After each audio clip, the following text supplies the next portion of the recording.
Good afternoon, and welcome to another edition of Doctor to Doctor in the Chat Room. I am your host, Dr. Rhonda Shaw, and I am so glad to have you back yet another Saturday to be with me as I have another relevant discussion that I think will be beneficial to you.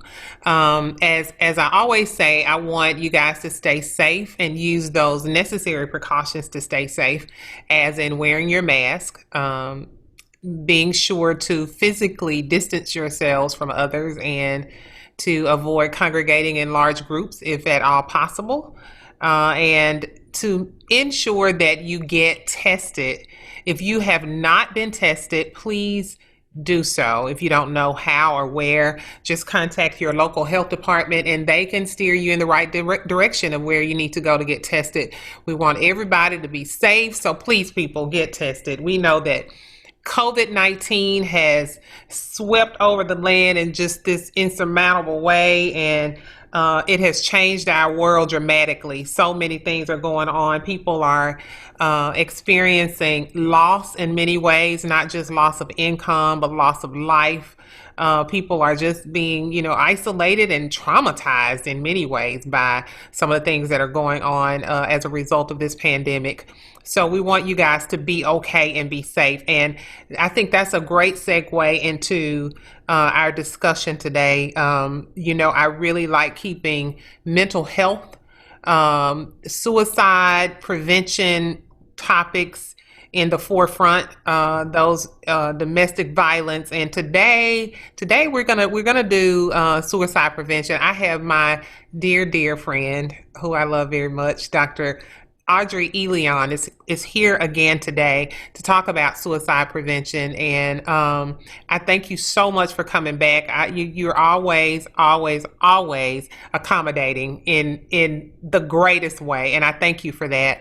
I want you to just tell the listening audience again about who you are, give a little bit of your background, and then we'll just jump in and have a discussion. How about that? That sounds wonderful. Thank you for being here. Thank you, Dr. Shaw, for having me. As usual, I am ecstatic about being here and happy that we have an opportunity to talk about something that's near and dear to my heart, and that's suicide prevention, because I believe that every life matters. So therefore, I'm trying to do everything I can to keep us alive. Absolutely. But my name is Dr. Audrey Elion. I am a special assistant to trauma-informed interventions for juvenile court here in Memphis and Shelby County. I also serve as the regional chair for the Tennessee Suicide Prevention Network, and I serve on the advisory council for the Tennessee Suicide Prevention Network. Really excited, have been with the organization for several years. And I just wanted to say a little bit about what the organization is, because I think a lot of times people hear the acronym TSPN, but Yes. doesn't know, what it means. Yeah. Please do. And it's basically a grassroots collaboration of Tennesseans and organizations that work together to try to eliminate the stigma of suicide, educate the community about what the warning signs are, and ultimately reduce the rate of suicide, nationwide, but in particular here in the state of Tennessee. Mm-hmm. And I'm happy to announce this is our 20th year anniversary of being in existence. So This is a phenomenal year for us in the midst of everything that's going on. We've been around for 20 years saving lives. How long have you been involved with TSPN? I want to say it's close to 8 years. Okay. Very close to 8 years. First, I started off as a volunteer, and then it sort of progressed from there. Mm-hmm. You wear so many hats that people don't know about. I mean, that range from working with children, all the way up to adults. And I appreciate the work that you do. I've seen it firsthand, how you really get down, in the dirt and try to, make sure that people raise the awareness of suicide prevention and so many other things about trauma and so many other things. So I appreciate the work that you do. And so I want to start, and I know we started here last time, but I think this is just a good place to start, just to know how might we know someone is suicidal? You know, what kinds of things do we look for? What are the warning signs? Dr. Shaw, it is so many warning signs. Mm-hmm. And when we're thinking about what's going on in this country right now with the two pandemics, we both have COVID-19 that we're seeing, and then we're also dealing with the racial injustices that we're seeing and social injustices. So with that, it just really exacerbates what some of those warning signs may be. So very similar to what we're seeing with trauma overall, but what we're seeing an uptick is in depression. So depression is definitely a warning sign. Anxiety is definitely one as well. And something that we're seeing a lot of now is this, what we call the global insomnia.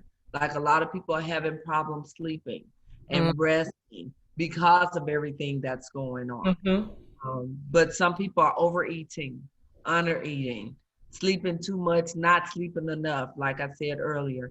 And then the withdrawal from friends has always been a warning sign, like they're distancing themselves from friends and family. But in the midst of COVID, we've all had to distance ourselves. And so I think with some, it's causing some undue stress because now people want to connect more and can't.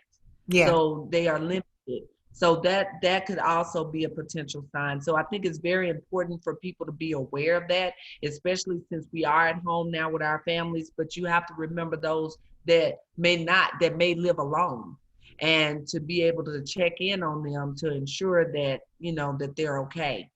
Other warning signs, neglecting their personal appearances, Mm. and I know a lot of us were dressing from the waist up now for a lot of these meetings. Um, but so you have to discern what's really neglectful versus what's comfortable and, convenient. Mm-hmm. So that's a thin line there to sort of manage that. I think with the kids, what we're seeing still is difficulty concentrating. They just started school again, but typically we'll see a decline in their schoolwork, their quality of work. Whereas with adults, what we're seeing is increased absenteeism, from their jobs, more ailments. They're not feeling well.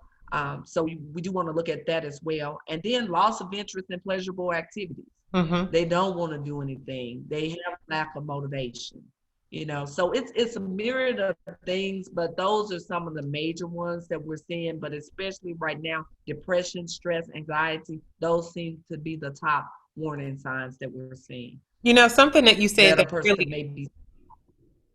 Something that you said that I find really interesting, and I think it's a really good point, is, there's this little thin line now because certain things that may be typically considered warning signs, now as a result of this pandemic, we may think we're seeing some of those things, and so we kind of have to distinguish, what I'm saying, what's the norm or what's not, and then if you are not around this person, if you really can't be in their presence, then you have to try to figure out from a distance, is he or she not talking to me as much, because they're feeling depressed and they're in a state of anxiety, or, folks are working from home, and I know working from home has been far busier for me than I've talked to my friends much less working from home than I did when I was working in the office. So you know what I mean? And so that could be misconstrued as, what I'm saying, like isolating yourself. So yeah. So one of the things that I think people struggle with is, if someone's having trouble, is it okay to ask if they're thinking about suicide? Does asking someone that's suicidal, if they're feeling suicidal, does that increase the danger of them committing suicide? That's an excellent question. But actually, no, it does not. Actually, asking the question is what's needed. Okay. Sometimes people have that thought or have thoughts in their mind, but by you asking them, it gives them permission to share that information. So Mm-hmm. a lot of times people are relieved with their ask because then they can say, yes, I have. And if we find out, the sooner we find out that they're suicidal or they're having those thoughts, the quicker we can then come to their rescue, in a sense, where we can start helping them and providing resources for them. So if I was concerned about a person's mental health, can you give me some examples of what kinds of questions would be okay to ask? What kind of things could I ask? Well, depending on your relationship, I think when you bring up this topic, it really is something that's uncomfortable for some, even to ask the question. So if it's someone that you're thinking about, that you're concerned about, take your time first, get your thoughts together before you approach them, and based upon your relationship with them, it sort of informs you of how you might address them. Some people you may feel comfortable just saying, I've noticed a lot of changes in you. I've seen that you're sleeping more, you're not eating as much, and you don't call as often. And when signs like that are visible amongst people, sometimes those people are thinking about committing suicide. Is that something you thought about?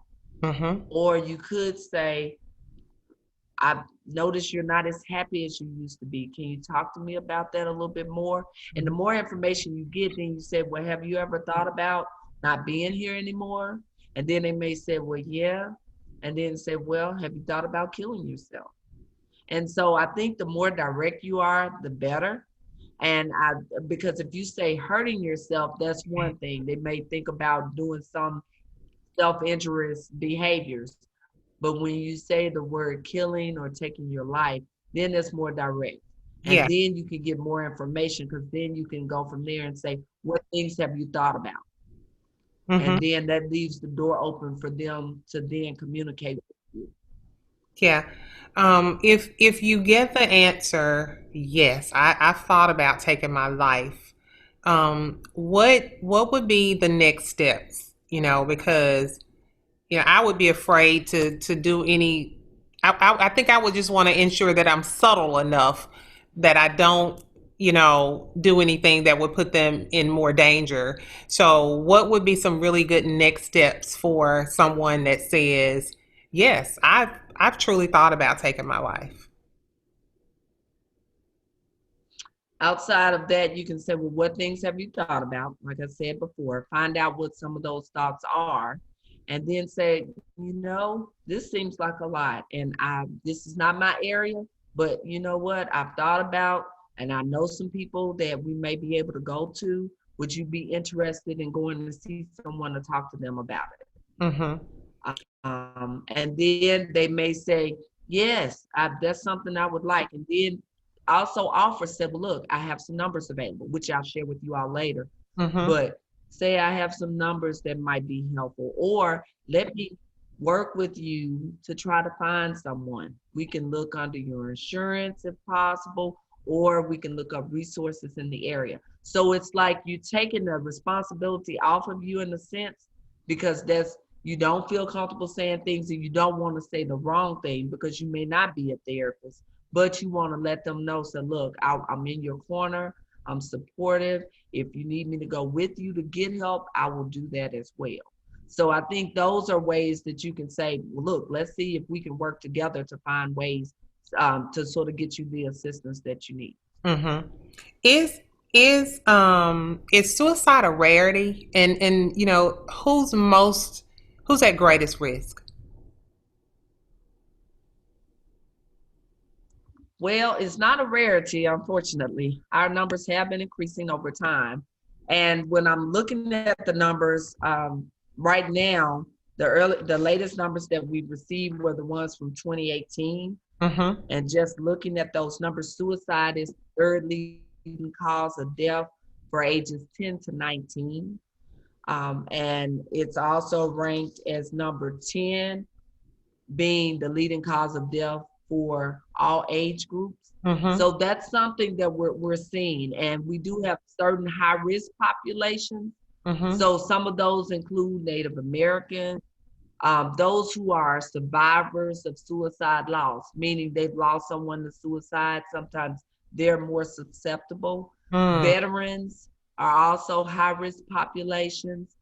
LGBTQ, lesbian, gay, bisexual, transgender, and questioning youth are also high-risk populations. We have those that are suffering from some type of mental illness, like we talked about before, clinical depression, different Yeah. things of that nature. Those who have attempted suicide before and survived are Mm, also high risk. And right now, what we're seeing also a lot of increase in first responders, mental health professionals, juveniles and adults that are incarcerated or in detention, and also males. Males are our highest risk. They actually outnumber women 4 to 1 as far as those populations that are most at risk. and is it because males are most likely to follow through and to carry it out? Is that a fact?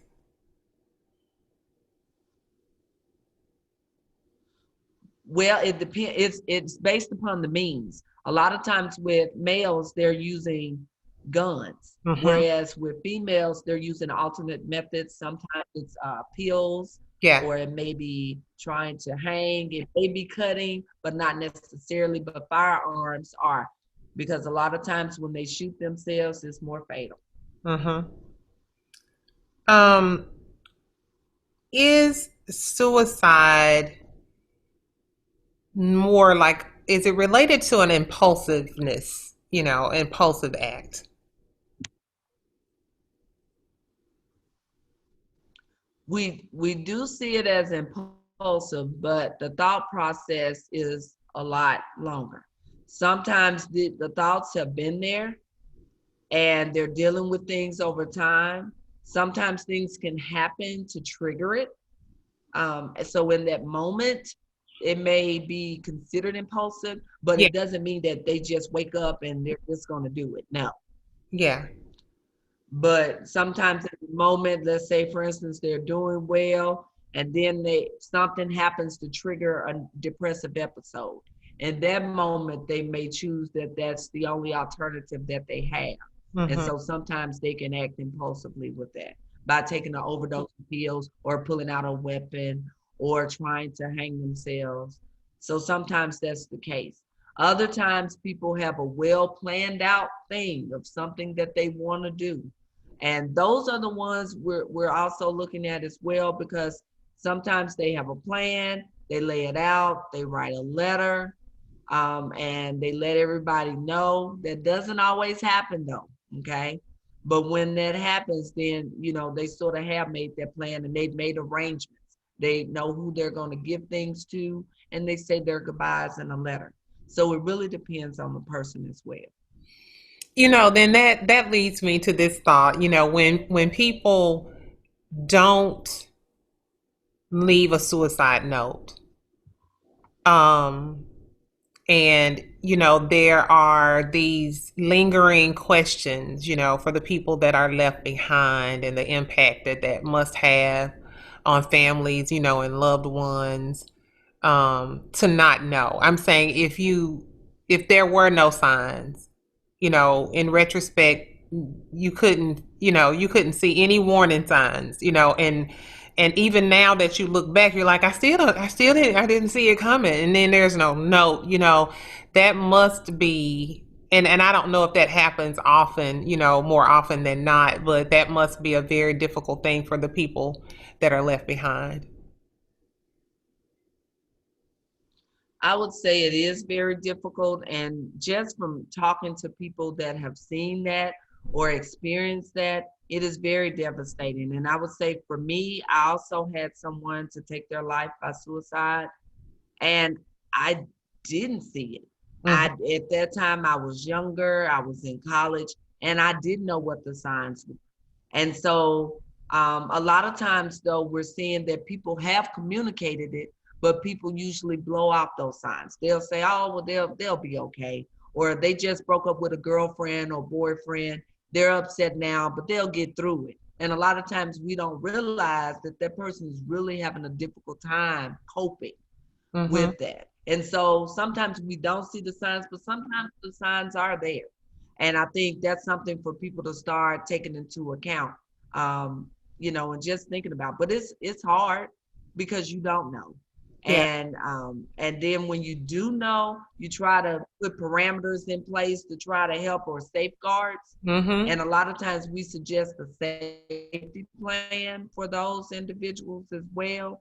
So if we know someone that we know is suicidal, we try to make sure if they have guns or weapons that we take those away from them. We might put them in a locked box or something like that that we can keep it from them. We also do wellness checks to check on them. We make sure that they go to their therapist appointments. So there are certain things we can do to sort of safeguard in those situations. Yeah. Um, I Are there any biological factors that may increase the risk of suicide? When I think about, depression and mental illness, I mean, I think in terms of, if my mom struggled with depression or my father struggled with depression, then I could possibly struggle with depression. Is it, from the perspective of suicide, are there any biological factors that come into play?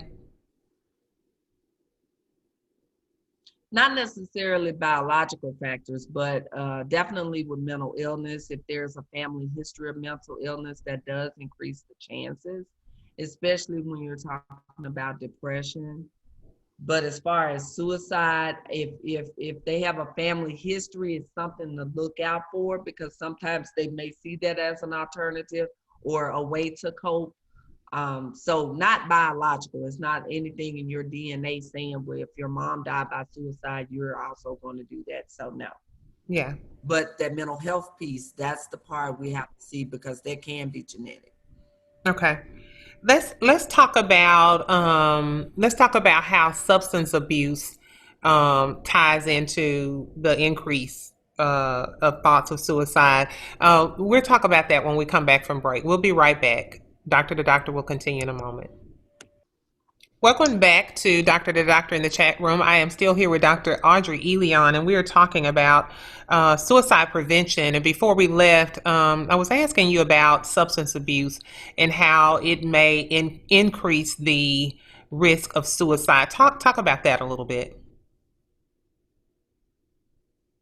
Well, those who have been treated for substance abuse often have co-occurring mental health problems, such as depression or post-traumatic stress disorder, anxiety disorders, and even some personality disorders. So, you know that alcoholic substances and also drugs are mind-altering things. Yeah. And so when you think about that, a person that ingests those types of substances, it alters their judgment. And so a lot of times if they're already depressed and they take those types of substances, whether alcohol or some type of opioids or things of that nature, then it will impair their judgment even more and they may make a impulsive decision in that moment or be able to be at peace with completing suicide because they've taken it to numb themselves so that way they will have the nerve enough to follow through. Hmm. So it really depends on the individual. But one thing that we're seeing, 30% of deaths by suicide involve some type of alcohol intoxication. Okay. When I asked you about the warning signs early on in the first segment of the show, you spoke about the behavioral warning signs, those things that we can detect in people's behaviors if they may possibly be thinking about suicide. Can you speak to any social elements that may um, indicate that someone is suicidal? I can. And before I get to that point, I did want to make sure that I talked about opioid overdose Okay. deaths too, Okay. because we've had those to sort of quadruple in recent years.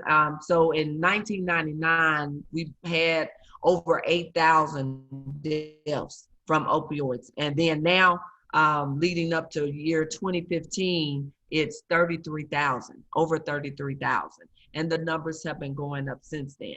So of those deaths in the United States, we're looking at that, and that's just overdoses. So those are people who have taken their lives, maybe intentionally or unintentionally. But as you know, suicide in and of itself is one's taking of their life. Mm-hmm. And so substances do play a role in that. And we've seen in the news, we've seen superstars, entertainers, artists, different people where they have taken their lives because of their use of some type of substances. Mm-hmm. And it's been a major contributor. On top of maybe a mental health disorder or something else that may be going on in their lives that trigger it. And so with that being said, that's where those social clues come into effect. Because let's say, for instance, being terminated from a job, that's major, or losing a job. Right now, in the midst of COVID, we've had a lot of people to lose their jobs.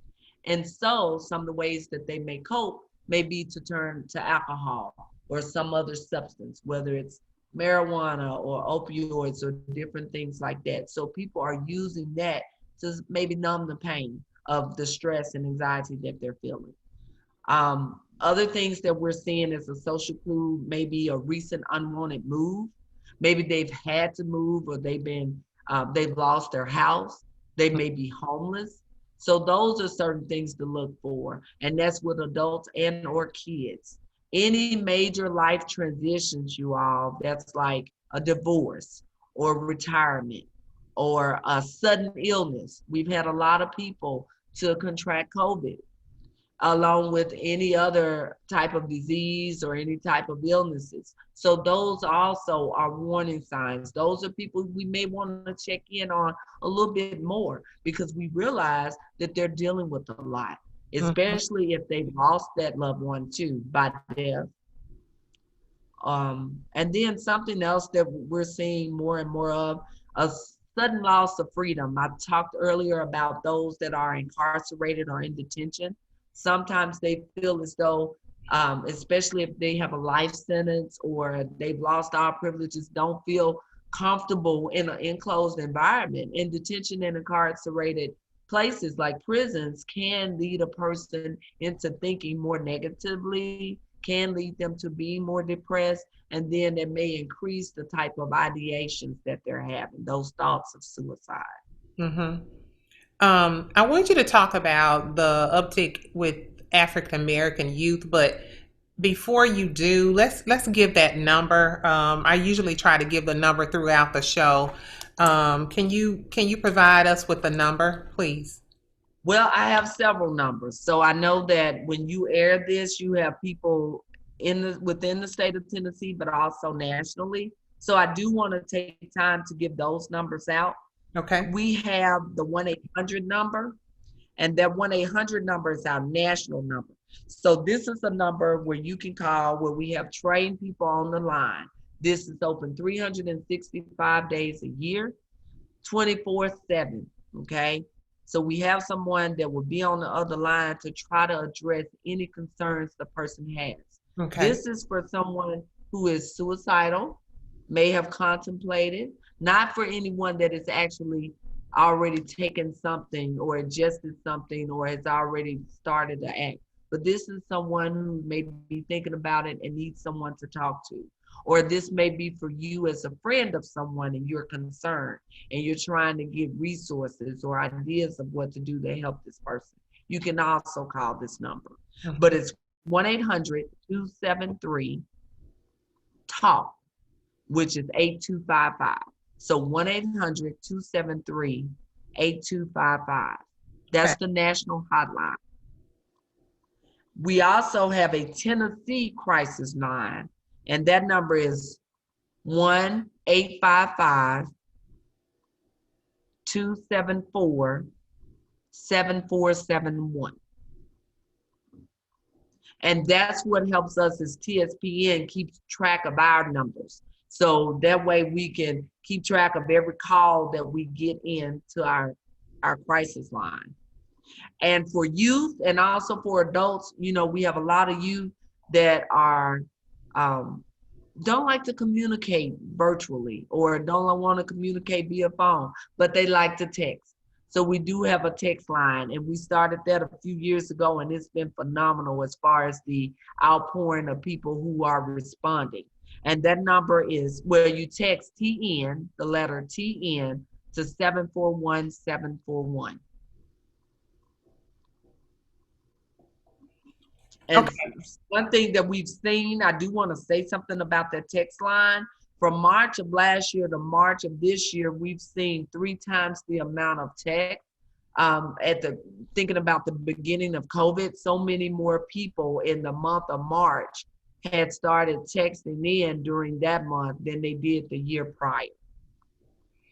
So again, if you are somewhere besides the state of Tennessee, and you can just call the national hotline, it is 800-273-TALK, 800-273-8255. If you are suicidal or know someone that is suicidal, if you are within the state of Tennessee, you can call the Tennessee Crisis Hotline, which is 1-855-274-7471.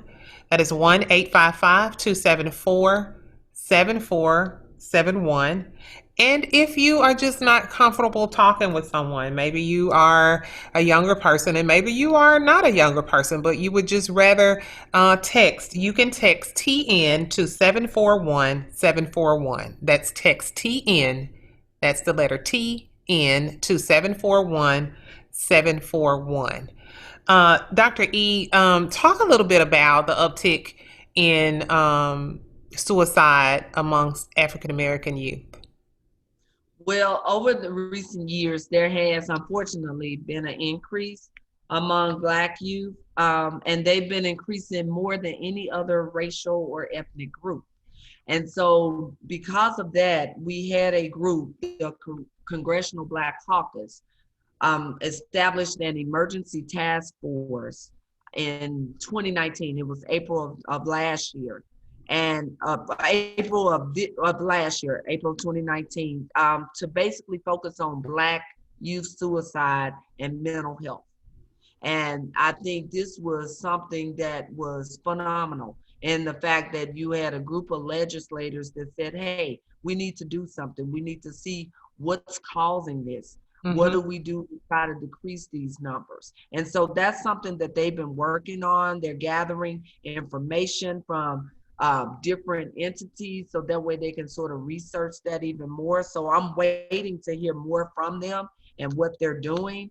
But definitely they've been able to address that. With some of them, they're seeing that Black youth under 13 years old have been twice as likely to die by suicide as opposed to their white counterparts, okay? And they said that self-reported suicide attempts have increased by 73% for Black males and female adolescents over the past 25 years, okay?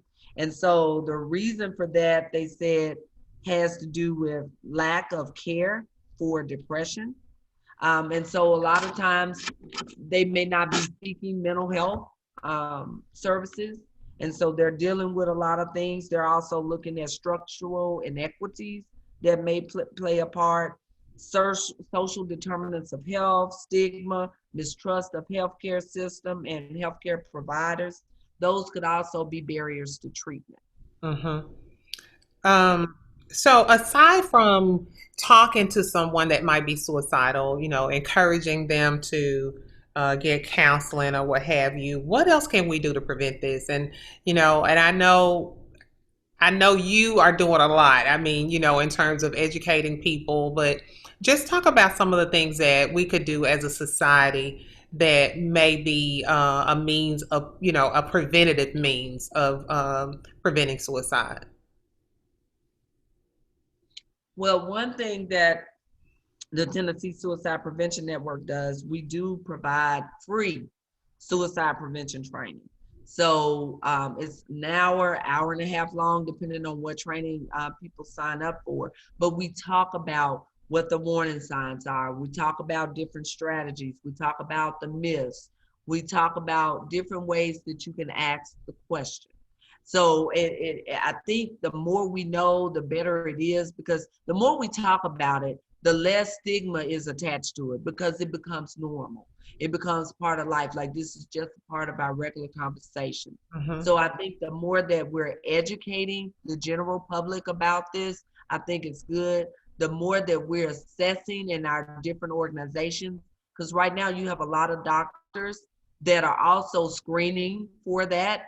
They also ask those questions to them when they come in. Your primary care doctor may ask, how are you feeling today? Have you been depressed or feeling down for 2 or more days? So they're also screening there. And we do have other agencies that take part in that process. But I think the more that we communicate, the more that we do assessments to determine whether or not that person is at risk, the better it's going to be. But I think also just talking to your family and your friends, you're finding out what is going on. Talk to them. You notice a change in their personality, in their behavior. Take a minute to just sit back and say, okay, let's talk about it. I think that's the thing. So many people are waiting on somebody else to do something, whereas we need to be that person. Within the school system, you have teachers.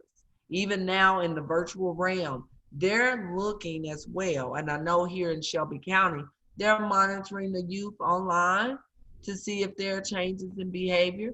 Youth also can type in the chat box if they're feeling down or if they are contemplating suicide.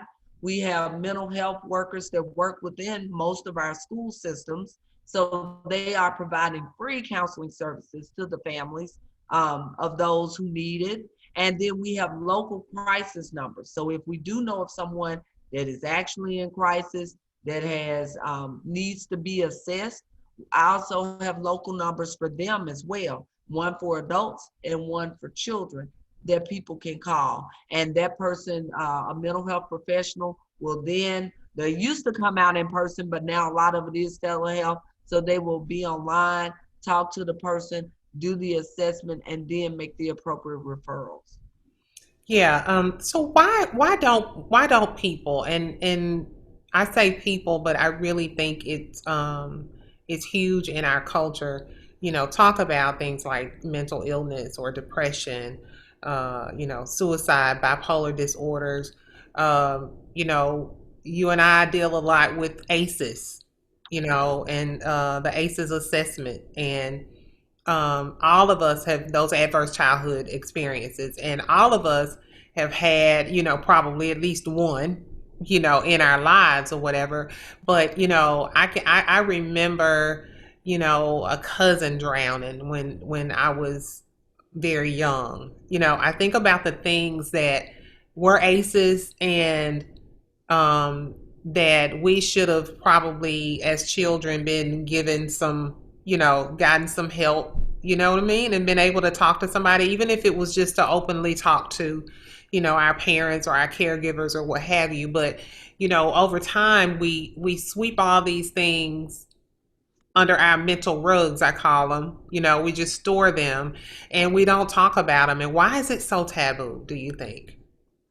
I think it just depends on your family. It depends on your cultural background and then the community that you're around.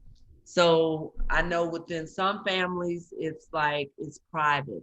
It can be embarrassing for Mm, you to bring that issue up. That's just like, no, we don't talk about that. mhm. And especially if someone died by suicide, they'll ask, even during a funeral, well, how did they die? They may say of natural causes. Very seldom do you hear them say that they took their own lives. You Mhm. will hear them make excuses or say something else, and partly because they don't want to be blamed and they don't want shame on the family. Because it'll say, well, what was going on, or why didn't you know, or why didn't you do something? And so a lot of times we're feeling that shame. But I think also historically, just thinking about trusting mental health centers as a whole, you don't want that label of being mentally ill. Right. Don't want that because that's a negative, Yeah. and you don't want to say that you're unstable. And so that's something really with education, you have to realize that people are dealing with the same amount of stress, but some people need more assistance with coping, learning how to cope with things, learning how to manage those feelings better. And there's nothing negative about that. Anyone and everyone can benefit from having a counselor, being able to talk, and just to have someone to bounce ideas off of and sort of relieve their stress and think more clearly about things. And a lot of times family are saying, well, we'll handle it within the family. But a Mm-hmm. lot of times we can handle it. And I've talked to several pastors who say for them it's also a challenge because the person will then say, well, God will take care of it. And the person needs more than that. They do have a faith of whatever religious background, but they feel like it's beyond that. And sometimes when a person is contemplating suicide, their faith sort of wavers. Sometimes they stop believing because they said, well, if there was a real entity, then why is this happening to me? And so that's something for us to look at too, because you're questioning, especially with grief and loss, something that's going on, you deal with that shock, you deal with that initial denial, but so before you can accept what's going on, you sort of have to process what just happened to you or what is happening to you. And I think a lot of times we just need um, to just let that stigma go and say, look, you know what? This is normal. Anyone could be faced with these same problems. What can we do to work together, as a family or as a community? You know, you've stressed often in conversations that we've had, when people have any type of physical ailment, anything going on with them physically, they go to their doctor. If it's something wrong with your heart, you go to your heart doctor. If it's something wrong with your stomach, you go and see about that. But for whatever reason, we don't think that our brain and our mind is that organism that can get sick and we can need help. And I say we as in general, because I know some of us do that self-care. And then there's so many things going on. Like I said, working from home has been far more stressful Right. for me, and I have to find ways to not just buy into the whole stress cloud of that. Yeah. And you you Yeah. know you have to find different ways to manage because things are different now. And but it makes me wonder though, why is it that people can have similar or even the same risk factors, and some people are more prone to suicide and others aren't? How about we talk about that when we come back from break? We'll be right back on 94.7 FM. And we're back on 94.7 FM, the Gospel Giant. I am here with Dr. Audrey Elion, and we are talking about suicide prevention. Talk about why it is that, I can have some of the same risk factors or similar risk factors as another person, but, I may become suicidal and the other person doesn't. Why does it happen that way? It really varies, Dr. Shaw. Sometimes it's all in your own resilience and how you cope with things. Sometimes we're able to deal with things in pieces. We're able to cope. We have coping strategies already built up. So we're able to deal with things a lot easier. With others, it varies. And then I think also having a support system.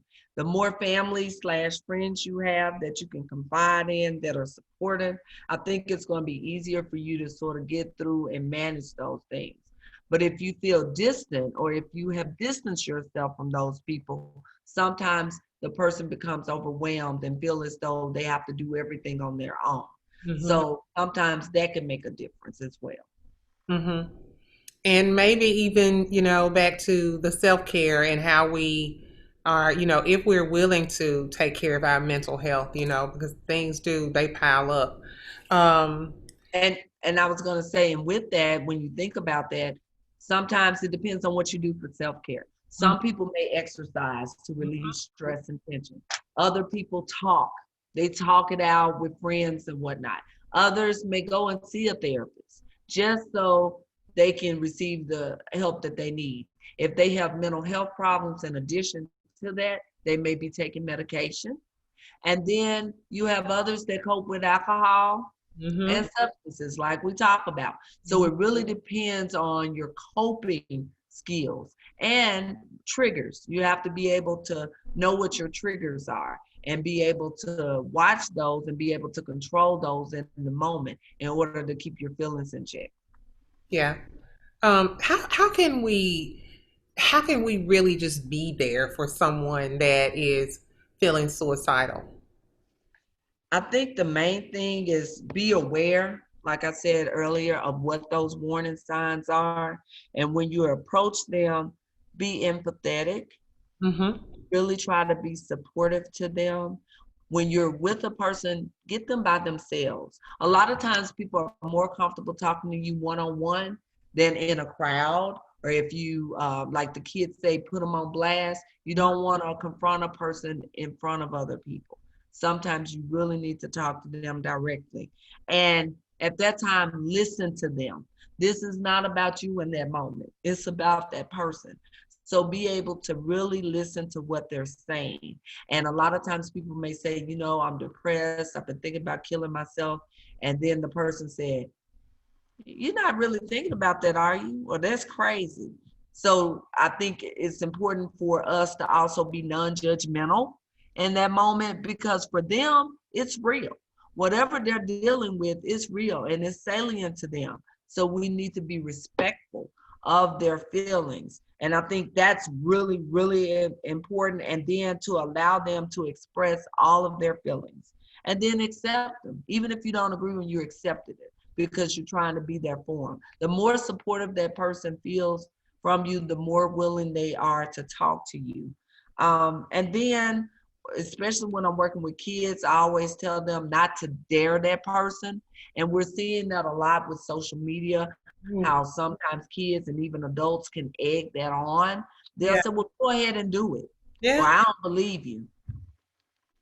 That is just too much.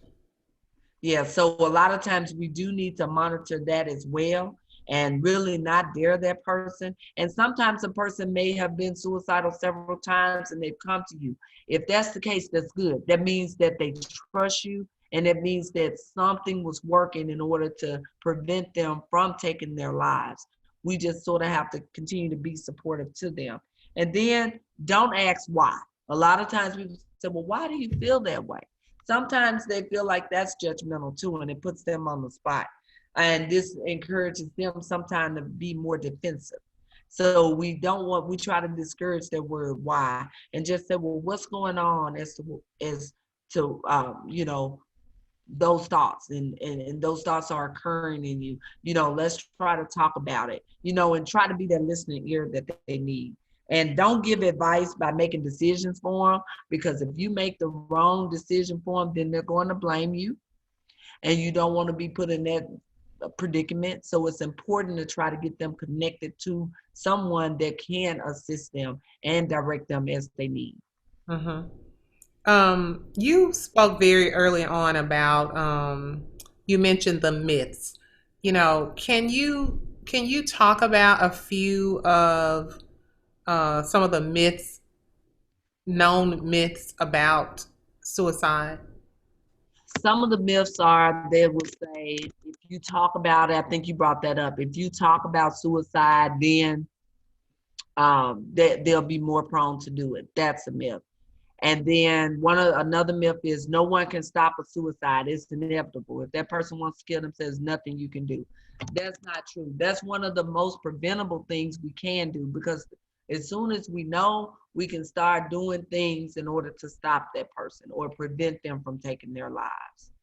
Another myth is only experts can prevent it, or only experts can see the signs or know the signs. That's not true. It's anybody. And as we know, a lot of times the experts are the last persons to see them. First of all, it may be a friend or a loved one. So you would see your mom or your dad or your kids more on a regular basis, or that teacher may see them before they can even get connected to a mental health professional. So definitely that's a myth. Anyone can help save a life. We just need to know what those signs are and we can assist them. Now, as far as helping them over a continued time, I would say definitely refer them to a psychologist or social worker professional school counselor, and anyone in the mental health field that may be able to assist them. Mm-hmm. Yeah, Um, those are some of the myths. when I think about, the times that we're in right now, these unfamiliar times, and people, like I said, more people are at home.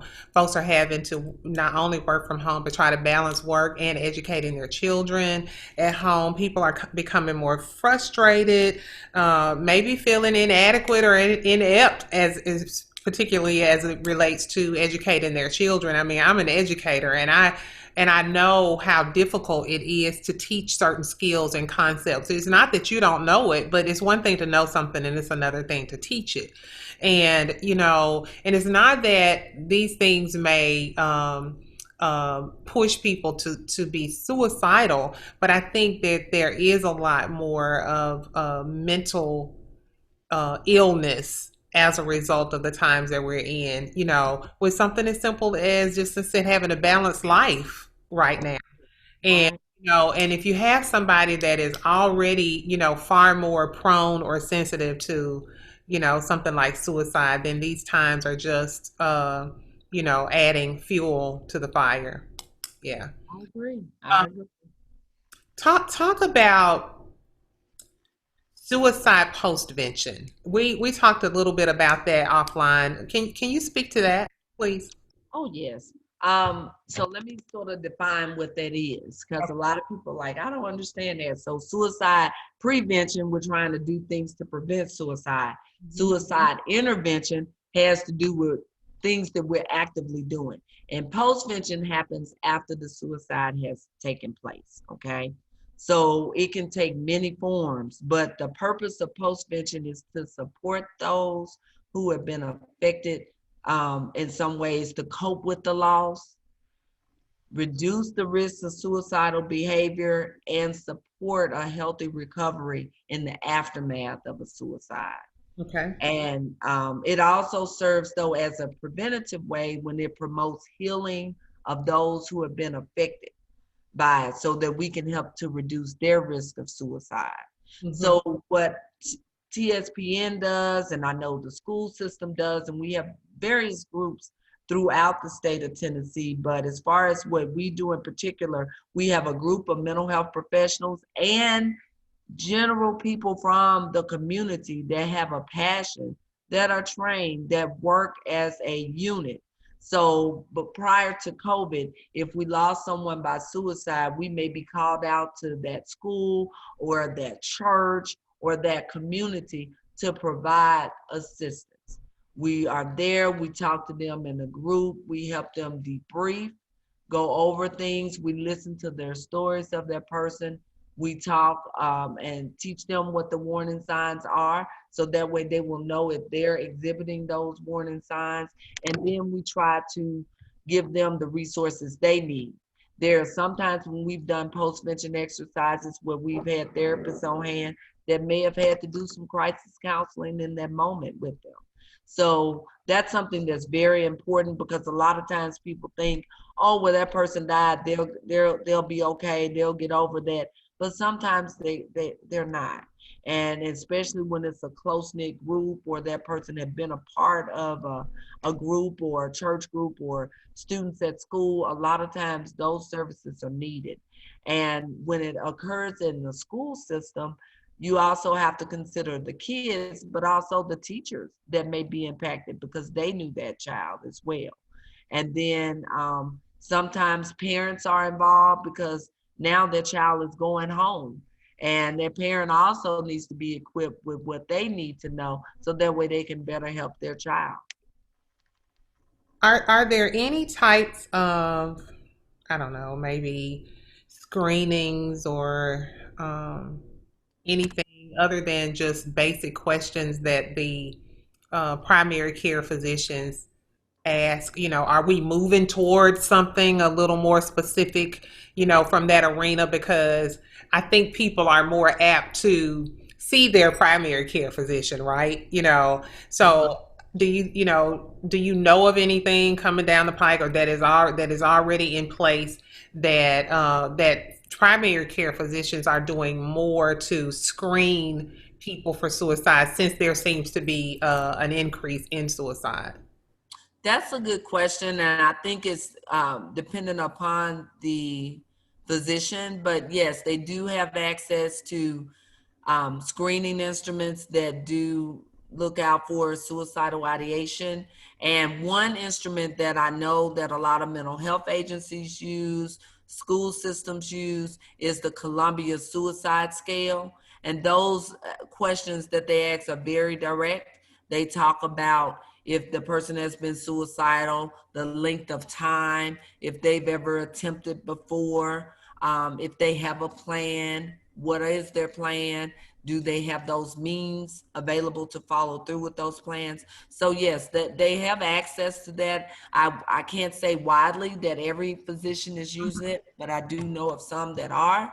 And I think also with mental health agencies, they definitely use that, and a lot of school systems do as well. So, and if they need assistance, they can also call the crisis line, the local lines. That's what I was saying as far as the adult mobile crisis and youth mobile crisis. And they also do those screenings when they come out to do their assessments, whether telehealth or in person. Mm-hmm. Has speaking of telehealth, has telehealth been, pretty effective that you know of since we've been in COVID for people that have, reached out to get help? Well, I hate using this terminology, but everybody's saying the new normal. But this Zoom and team meetings and all these different platforms that are being used are new to a lot of people. Some people have devices that they're able to log on to in order to do it. Others are on their cell phones. And so I think with some, it's been an adjustment. And I must say, I'm a little zoomed out sometimes myself, Yeah. but it is a way that we can still connect and have that personal interaction with a person where you can see the person that you're talking to. So I would say definitely it has been helpful in the midst of what's been going on and us being sort of isolated, that we can still make that contact with those clients when needed. There are some agencies that are still seeing people in person, and they have social distancing guidelines in place so that way, to maintain safety. But a lot of them are using telehealth as a means to do their assessments and also provide services for the youth and the adults. hmm When you were talking about postvention, I was wondering, do people like survivors of suicide, people that have attempted, do they fall into the category of benefiting from the postvention exercises or events? And how many people that have had someone that they do a lot of people that have experienced it, had a loved one to commit suicide, do they really get involved in, groups, support groups or whatever the postvention activities look like? Well, it really depends. The postvention you really have to ask for in some cases. Like we have groups that come to us or call our local number and they ask for someone to come out and speak. And then other agencies have that. I know with a lot of workplaces, they have employee assistance programs. So their EAPs may come out and do that postvention or that debriefing. It's the same thing. It's sort of similar where they debrief, they meet with the staff, make sure they're okay, and then we'll set up individual meetings if need be.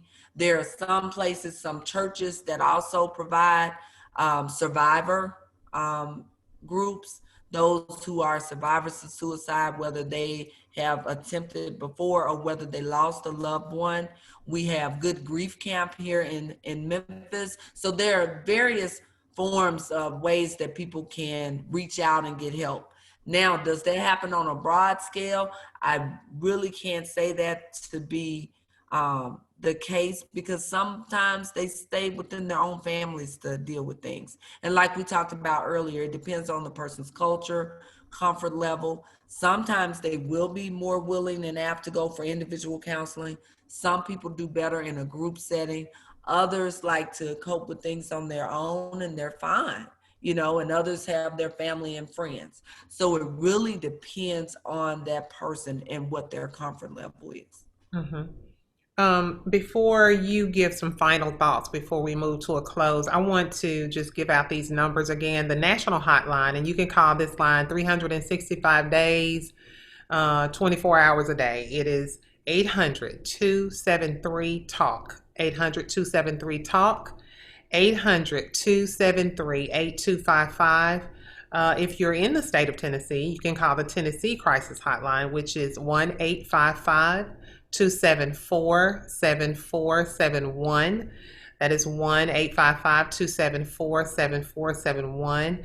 And if you are not as comfortable talking, you can text TN to 741-741. Just text the letters TN, as in the abbreviation for Tennessee, to 741-741.